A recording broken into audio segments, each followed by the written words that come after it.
Channel में आपका स्वागत करता हूं। हम 12th आर्ट्स ज्योग्राफी का अध्ययन कर रहे थे। हमने गत वीडियो के अंतर्गत विश्व जनसंख्या घनत्व वृद्धि के बारे में अध्ययन किया था, जिसके हमने दो टॉपिक का गत वीडियो में अध्ययन किया था। नंबर 1 था विश्व जनसंख्या और दूसरा टॉपिक पढ़ा था विश्व जनसंख्या वितरण। इसके पश्चात अब हम इसके एक अन्य महत्वपूर्ण टॉपिक जनसंख्या महासमूह का अध्ययन करेंगे, जो कि गत परीक्षाओं में, बोर्ड परीक्षा के अंतर्गत लगभग 3 अंक का प्रश्न व कई बार 1 व 2 नंबर के प्रश्नों के रूप में पूछा जाता रहा। तो आइए स्टूडेंट्स, हमसे शुरू करते हैं। महाजनसमूह, इसे हम विश्व जनसंख्या महासमूह भी कह सकते हैं या महाजनसमूह भी कहा जा सकता है। इसका तात्पर्य यह है कि जहाँ पर जनसंख्या बहुत अधिक मात्रा में पाई जाती है। जैसे हम इसकी परिभाषा में देखें कि विशाल जनसंख्या के जमाव क्षेत्रों को जनसंख्या महासमूह कहते हैं। बिल्कुल सिंपल लैंग्वेज में इसकी परिभाषा, अगर 1 नंबर का प्रश्न पूछा जाता है कि जनसंख्या महासमूह या महाजनसमूह किसे कहते हैं, तो सिंपल है कि विशाल जनसंख्या के जमाव क्षेत्रों को जनसंख्या महासमूह कहते हैं। अगर आपसे ये कहा जाए, जैसे मान लीजिए हमारा भारत है, तो भारत जो है या पाकिस्तान है, चीन है, जापान है, ये सब एशिया महाजनसमूह के अंतर्गत आते हैं।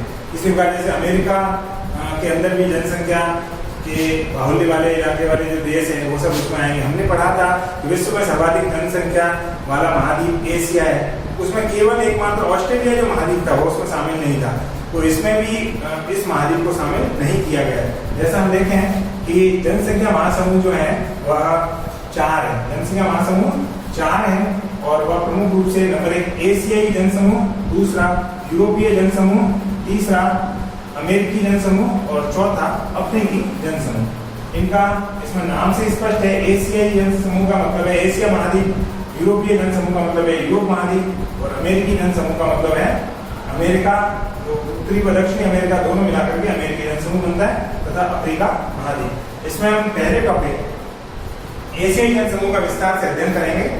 यह सबसे ज्यादा महत्वपूर्ण है क्योंकि हमने पढ़ा था कि विश्व की 60% जनसंख्या अकेले एशिया महाद्वीप में निवास करती है, और हमने जो विश्व के सर्वाधिक जनसंख्या वाले टॉप 10 कंट्रीज के बारे में पढ़ा था, तो हमने उसके अंदर देखा था कि उसमें जो 7 देश हैं वह अकेले एशिया महाद्वीप से आते हैं।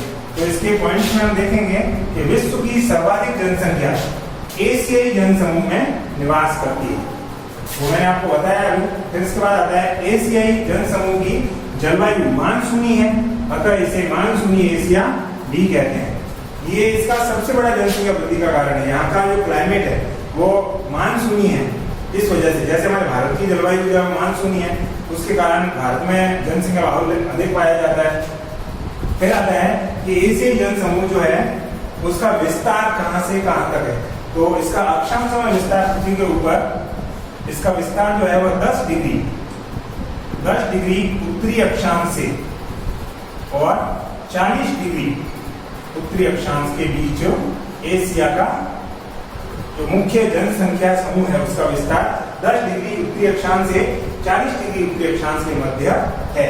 फिर आता है एशियाई जनसमूह में कुल 13 देश शामिल है। इसमें 13 कंट्रीज जो आते हैं मुख्य तौर पर, जैसे हमने उस दिन पढ़ा था कि CIA, IE, पाक, रमजन,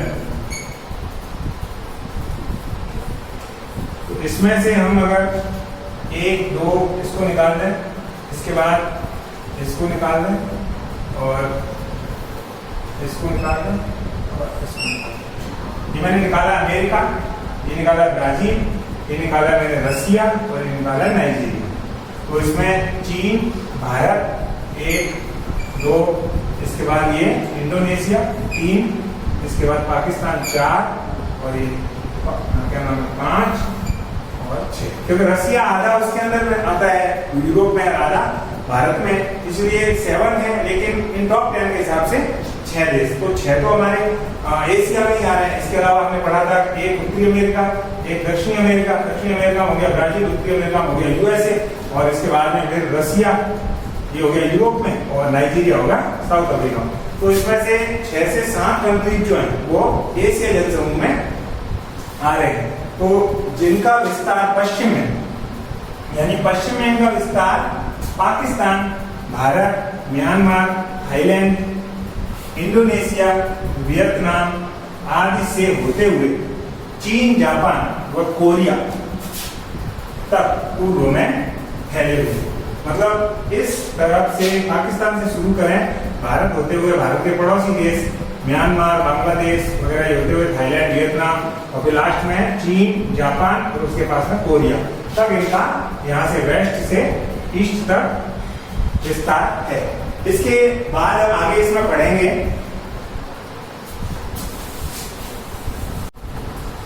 आगे ऐसे जनसमूह में यहाँ नदियों द्वारा निर्मित उपजाऊ मैदान है जो उत्तम कृषि प्रदेश है।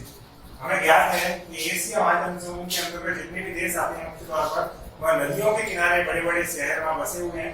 इस कारण वहाँ का मुख्य बसाव का कारण ही नदियां थी, क्योंकि वहाँ रोजगार, कृषि, परिवहन की समस्या आदि का सामना नहीं करना पड़ता। इसके अलावा इसमें इम्पोर्टेंट टॉपिक है कि जापान जो यहाँ का देश है वह एकमात्र ऐसा देश है जहाँ की जो मुख्य अर्थव्यवस्था है वह कृषि नहीं है, जबकि बाकी सारे एशियाई जनसमूह के सभी देश जो है वहाँ की अर्थव्यवस्था कृषि प्रधान है।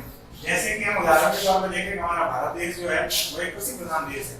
इसके पश्चात एशियाई महाजन समूह में सर्वाधिक जनसंख्या वाले देश, ये हमें आसानी से इस प्रकार भी याद हो जाएगा कि हमने जो विश्व के 10 देश पढ़े थे सर्वाधिक जनसंख्या वाले, उसमें टॉप 2 जो कंट्रीज हैं वो इसी जनसमूह से आते हैं। इसमें नंबर 1 चीन, नंबर 2 पर है भारत। इनकी 2013 के अनुसार जनसंख्या और 2001 की जनगणना के अनुसार जनसंख्या यहाँ मैंने दर्शाई है। चीन की जो जनसंख्या 2013 के अनुसार है, ये हमने गत वीडियो में पढ़ी थी, 135.7 करोड़ है, जबकि 2001 में 127.3 करोड़ है। और जबकि भारत की जो है वह 127.6 करोड़ व भारत की 2001 के अनुसार 102.7 करोड़ है। एशियाई जनसमूह के देशों के अंतर्गत प्रमुख समस्याएं जनसंख्या वृद्धि की तीव्र दर। यहाँ पर जो भी समस्याओं का सामना लोगों को करना पड़ रहा है वो वहाँ जनसंख्या की तीव्र वृद्धि दर के कारण है, क्योंकि जनसंख्या की तीव्र वृद्धि दर होने से वहाँ पर जो व्यक्तियों के लिए रोजगार, चिकित्सा, शिक्षा के अलावा परिवहन, आवास इत्यादि की समस्याओं का सामना करना पड़ता है, जिन्हें मैंने नीचे दर्शाया कि जनसंख्या की तीव्र वृद्धि दर ने रोजगार, आवास, भोजन, निर्धनता यानी गरीबी, इसके अलावा चिकित्सा एवं शिक्षा आदि की समस्याएं खड़ी करती हैं। जैसा कि हमने देखा कि एशियाई महाजन समूह में जो लोग रहते हैं उन्हें इन समस्याओं का कारण इस कारण करना पड़ता है क्योंकि वह उनकी जनसंख्या तो बहुत अधिक है जबकि संसाधन कम है। अब हम अगले वीडियो में पढ़ेंगे यूरोपीय महाजन समूह। अब दूसरा जन समूह आता है यूरोपीय जन समूह। यह दूसरा सबसे बड़ा जन समूह है। पहला सबसे बड़ा जन समूह एशिया महाजन समूह है। इस जन समूह में कुल 11 देश शामिल हैं। जो यूरोप के मुख्यतः देश हैं, जैसे हम देखें इसके अंदर इंग्लैंड, इसे हम ग्रेट ब्रिटेन या यूनाइटेड किंगडम भी कहते हैं। इंग्लैंड, फ्रांस, इटली, जर्मनी, रूस भी इसमें है, मैंने आगे दर्शाया है। आदि जो देश है इसके अंदर मुख्य तौर पर हम उदाहरण के तौर पर एक दो देशों के नाम याद कर सकते हैं, जैसे स्विट्जरलैंड है, इसमें स्वीडन है, डेनमार्क है, स्पेन है, पुर्तगाल है, सब आते हैं, लेकिन हमें मुख्य 4 देश याद रखने हैं। जिसमें संपूर्ण यूरोप की जनसंख्या जो 74 करोड़ है। संपूर्ण यूरोप जो है उसकी जनसंख्या 74 करोड़ है। इसमें रूस भी शामिल है। मैंने आपको जो टॉप 10 लार्जेस्ट पॉपुलेशन वाले देशों के नाम जो बताए थे उसमें रूस को मैंने आपको बताया था कि यूरोप में शामिल है। तो यहाँ देखिए रूस जो है वो इसमें शामिल है। उसकी टोटल जनसंख्या 74 करोड़ है और मैंने आगे रूस की जनसंख्या दर्शाई है। अब देखेंगे 14.04 करोड़ 2001 के अनुसार, 2013 के अनुसार 14.44 करोड़ जनसंख्या रूस की है। तो इस 74 करोड़ में से जो 14.44 करोड़ जो जनसंख्या वो अकेले रूस की है, यानी 60 करोड़ लगभग जनसंख्या बाकी यूरोप की है, रूस को छोड़ के, जिसमें से 75% यूरोपीय जनसमूह। मतलब यहाँ जो जनसंख्या रह रही है वो 75% यूरोपीय जनसमूह के अंतर्गत आती है। क्योंकि आपको पता है कि जो रूस है वो वैसे तो एशियाई जनसमूह का भाग है, लेकिन उसकी राजधानी मॉस्को यूरोप में आती है, इसलिए वह यूरोप के अंदर आता है। अब इसमें यूरोपीय जनसमूह में सर्वाधिक जनसंख्या वाले जो देश हैं वो प्राइवेट में सबसे ज्यादा मुख्य तौर पे इनके 2 देश हैं, नंबर 1 रूस और नंबर 2 जर्मनी। तो इनकी 2001 के अनुसार जनसंख्या और 2013 के अनुसार जनसंख्या, रूस की 2001 के अनुसार जनसंख्या 14.04 करोड़ है, जबकि 2013 के अनुसार 14.44 करोड़ है। जर्मनी की 2001 के अनुसार 8 करोड़ और 2013 के अनुसार 8.20 करोड़ है। फिर आता है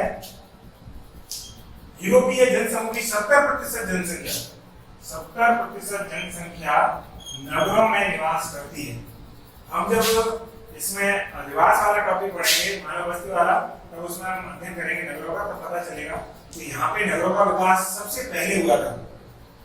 इसको हम ऐसे समझ सकते हैं, एक मूवी है उसका नाम है लंदन, पेरिस, न्यूयॉर्क। ये फिल्म का नाम है भारतीय, जिसमें नाम आता है लंदन, पेरिस, न्यूयॉर्क। अब इसको हम याद रखें तो सबसे पहला महानगर या मिलियन सिटी बना तो लंदन, फिर बना नंबर 2 पेरिस, नंबर 3 पे बना न्यूयॉर्क। अब जब हम इसके बाद में तीसरा जनसमूह पढ़ेंगे, अमेरिकी जनसमूह, तो उसके अंदर न्यूयॉर्क आएगा और इनमें लंदन और पेरिस। लंदन जो है वो इंग्लैंड की राजधानी है और जो पेरिस है वह फ्रांस की राजधानी है। तो आपने देखा कि इसके जो दो देश है महानगर, तो यहाँ आप समझ गए होंगे कि यहाँ की 70% जनसंख्या नगरों में निवास करती है, क्योंकि वेल डेवलप बहुत पहले हो चुके थे। और उसका मुख्य कारण है यहाँ विनिर्माण मतलब जो भी हाथ से बनाना, हाथ से गढ़ना, हैंडलूम, पॉवरलूम, उद्योग, जितने भी प्रकार के उद्योग होते हैं, उद्योग, व्यापार, यातायात और सेवा सेक्टर से जुड़ी है। सेवा सेक्टर का मतलब इसमें तृतीय और चतुर्थ पंचम क्रियाकलाप आते हैं, यानी इसमें सारी मशीनरी, परिवहन, संचार, सेवा, बैंकिंग, इनसे जुड़े हुए लोग हैं। इसलिए यहाँ की जनसंख्या नगरों में रहना अधिक पसंद करती है। फिर यूरोपीय जनसमूह का जो विस्तार है, फैलाव, वो 40 डिग्री उत्तर से, यानी यहाँ से 0 डिग्री, ये तो भूमध्य रेखा हो गई, और ये हो गई जीएम की लाइन, ग्रीनविच रेखा। तो ये यहाँ से इंग्लैंड गुजरता है और यहाँ से हम लाइन लगा लें इसमें 40 डिग्री, ये 40 डिग्री नॉर्थ और यहाँ से 60 डिग्री नॉर्थ। इसके बीच में जो क्षेत्र है उसमें जो है 40 डिग्री से 60 डिग्री उत्तरी अक्षांश के बीच में यूरोपीय जनसमूह का फैलाव है। इसमें भी इनके बीच में यहाँ पर 45 डिग्री से 55 डिग्री के बीच का जो हिस्सा है वह और ज्यादा घना बसा हुआ है, क्योंकि वहाँ जर्मनी व इटली जैसे देश स्थित है और वहाँ पर जर्मनी के अंदर जो राइन नदी बहती है, इसके अलावा रूहर घाटी कोयला क्षेत्र है, तो उसके आसपास का क्षेत्र मैंने लिखा है 45 डिग्री उत्तरी अक्षांश से 55 डिग्री उत्तरी अक्षांश में सर्वाधिक सघनता यानी जनसंख्या बहुत घनी पाई जाती है, वो है कोयला पेटी, यानी रूहर कोयला क्षेत्र है। हम उसको उद्योग वाले टॉपिक में पढ़ेंगे, रूहर या रूर कोयला क्षेत्र वो यहाँ स्थित है। उसके आसपास उद्योग वगैरह और बंदरगाह इत्यादि होने के कारण यहाँ पर जनसंख्या बहुत सघन पाई जाती है। इसमें आगे हम टॉपिक पढ़ेंगे। अब हम इसमें आगे पढ़ रहे थे यूरोपीय जनसमूह में कि पहले जीवन यापन का आधार यूरोपीय जनसमूह में भी कृषि था, क्योंकि जब प्रारंभ में उद्योग इतने विकसित नहीं थे तब सारे देशों में अधिकांशतः मुख्य रूप से कृषि की जाती थी। लेकिन यहाँ पर 19वीं सदी के उत्तरार्ध में यानी लगभग 1850 के बाद, 19वीं सदी के उत्तरार्ध का मतलब हो गया 1900 में जाकर के या कंप्लीट होती है तो 19वीं सदी कहलाती है।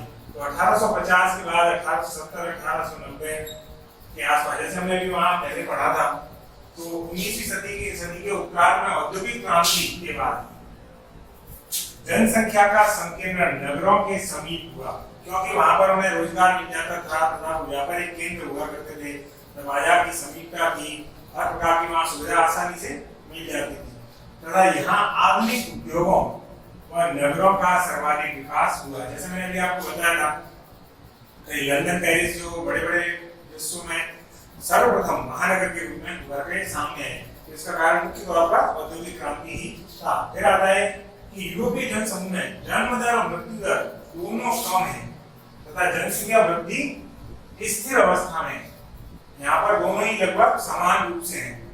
इस कारण उच्च जनसंख्या घनत्व के कारण भी जनसंख्या के अधिक होने की समस्या नहीं है, क्योंकि जनसंख्या स्थिर है।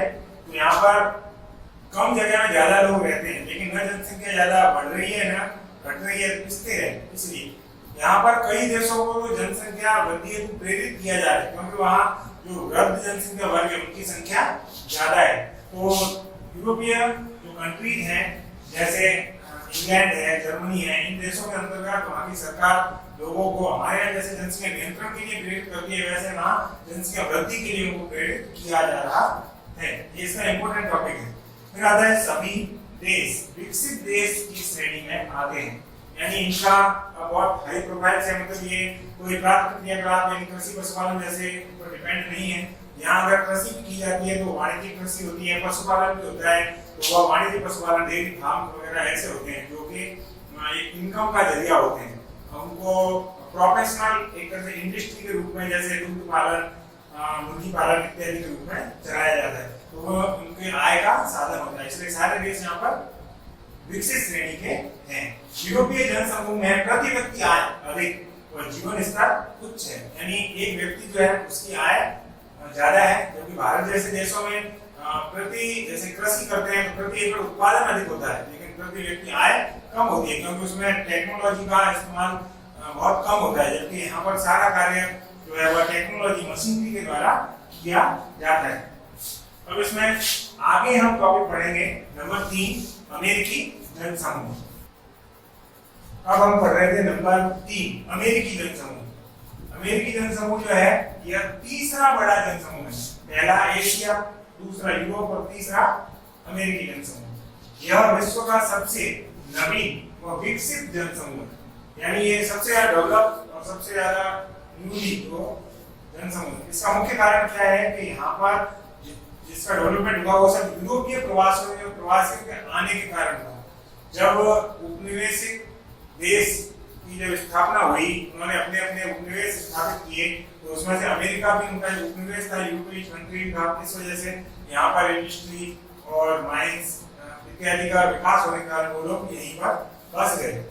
इस अमेरिकी जनसमूह का जो विस्तार है वह उत्तरी अमेरिका महाद्वीप में यूएसए का उत्तरी पूर्वी भाग और कनाडा का पूर्वी तटीय क्षेत्र, यानी जो अमेरिका के अंतर्गत हम देखें तो अमेरिका का जो ये भाग है, ये हो गया यूएसए और ये हो गया कनाडा। तो ये वाला जो भाग है इसी जगह पर सारे इनके टॉप मोस्ट जितने भी शहर है वो स्थित है। इसके बाद आता है कि जो अमेरिकी जनसमूह का विकास यूरोपीय जनसंख्या के प्रवास से हुआ है। मैंने भी आपको समझाया है कि यहाँ पर यूरोपीय जनसंख्या के आकर बसने से ही इस अमेरिकी जनसमूह का विकास हुआ है। अमेरिकी जनसमूह की 90% जनसंख्या यूरोपीय प्रवासी है, यानी अमेरिकी जनसमूह में रहने वाले 90% लोग यूरोपीय हैं। इसके अलावा 10% में वहाँ के स्थानीय प्रवासी तथा बाकी भारतीय जैसे हमारे भारत या एशियाई प्रवासी हैं जो वहाँ पर रहते हैं।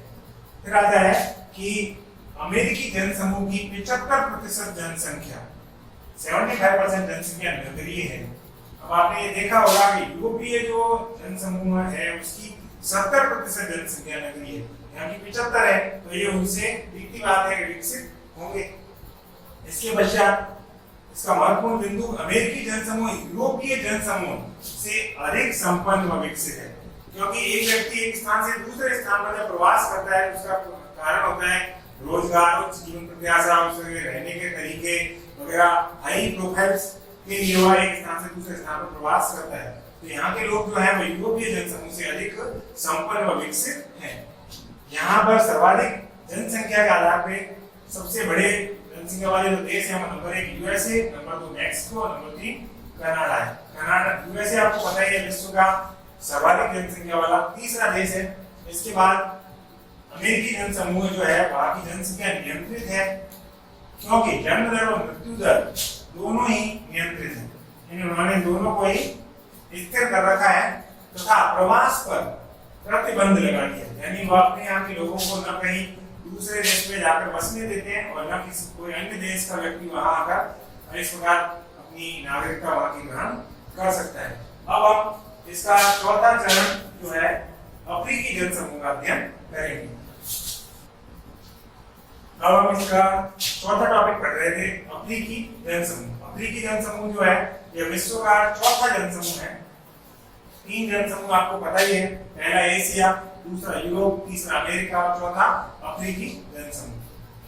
आकार की दृष्टि से हम जानते हैं कि अफ्रीका विश्व का दूसरा सबसे बड़ा महाद्वीप है और पहला सबसे बड़ा महाद्वीप कौन सा है, वो है एशिया। तो दूसरा अफ्रीका सबसे बड़ा महाद्वीप है। अफ्रीका जनसमूह का 70% क्षेत्र निर्जन है, मतलब जहां कोई नहीं रहता है।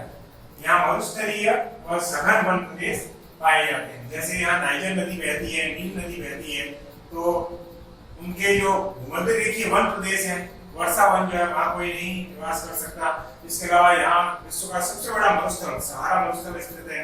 इसके अलावा दक्षिण अफ्रीका, अंगोला, नामीबिया, इन देशों के अंदर फैला हुआ जो कालाहारी मरुस्थल है, जहाँ हमने जो जनजाति टॉपिक वीडियो देखे थे आपने, उसमें आपने सुना था कि जो बुशमैन जनजाति है कालाहारी मरुस्थल में निवास करती है। तो ऐसे जो निर्जन क्षेत्र है वह उसका प्रतिशत 70% है। फिर आता है अफ्रीकी जनसमूह की जनसंख्या 110 करोड़ है, यानी यहाँ पर विश्व की 15.4% जनसंख्या निवास करती है अफ्रीकी जनसमूह। फिर आता है अफ्रीका की केवल 30% क्षेत्रफल पर ही जनसंख्या निवास करती है, क्योंकि 70% निर्जन है, यहाँ कोई नहीं रहता है, केवल 30% जो क्षेत्र है उसमें जनसंख्या निवास करती है। फिर आता है अफ्रीकी जनसमूह में संकेंद्रण के 3 क्षेत्र हैं, मतलब अफ्रीका जो महाद्वीप है उसमें जनसंख्या मुख्य तौर पर कहाँ पाई जाती है, मुख्य जो इसके क्षेत्र हैं तो वो 3 क्षेत्र हैं। पहला है नंबर 1 नील नदी घाटी क्षेत्र, इसमें यहाँ पर नील नदी बहती है और विक्टोरिया झील में, तो इसके यहाँ पर जो क्षेत्र है काहिरा, मिस्र जो देश है, इजिप्ट, उसके आसपास का क्षेत्र। मिस्र की सभ्यता बहुत पुरानी रही है, आपने पिरामिड्स के बारे में सुना है। तो यह जो क्षेत्र है ये जनसंख्या बाहुल्य क्षेत्र है। इसके बाद में नंबर 2 जाम्बिया एवं नाइजर की नदी घाटी के मध्य स्थित गिनी तट, यानी यहाँ पर जो नाइजर नदी बहती है तो यहाँ पर गिनी तट है मेडागास्कर के पास में, तो वहां पर जाम्बिया की जो खान है कटंगा जाम्बिया के अंदर तांबे की पेटी स्थित है, तो वहां पर माइंस होने के कारण रोजगार वगैरह परिवहन बंदरगाह स्थापित होने के कारण जनसंख्या सघनता से निवास करती है। फिर आता है नंबर 3 दक्षिण अफ्रीका का दक्षिणी तथा पूर्वी तटीय भाग, ये है इसका दक्षिण अफ्रीका देश, जो आपने पूर्व के जनजाति वाले वीडियो में पढ़ा है। और यहाँ पर स्थित है कालाहारी मरुस्थल। तो दक्षिण अफ्रीका की 2 राजधानी है, एक यहाँ नीचे है और एक यहाँ पर। एक राजधानी है उसकी केप टाउन, दूसरी है जोहान्सबर्ग। तो इसमें हमने लिखा कि दक्षिण अफ्रीका का दक्षिणी तथा पूर्वी तटीय भाग, तो केप टाउन जो है वो बंदरगाह है और जोहान्सबर्ग की, तो यहाँ पर केप टाउन तो हो गया दक्षिण साउथ और जोहान्सबर्ग हो गया पूर्व। और यहाँ पर दुनिया का सबसे प्रसिद्ध जो रेल मार्ग है वह भी निर्माणाधीन है, तो विश्व का सबसे बड़ा रेल मार्ग होगा, जिसे कहते हैं केप काहिरा। इसे हम परिवहन में पढ़ेंगे, केप काहिरा रेल मार्ग।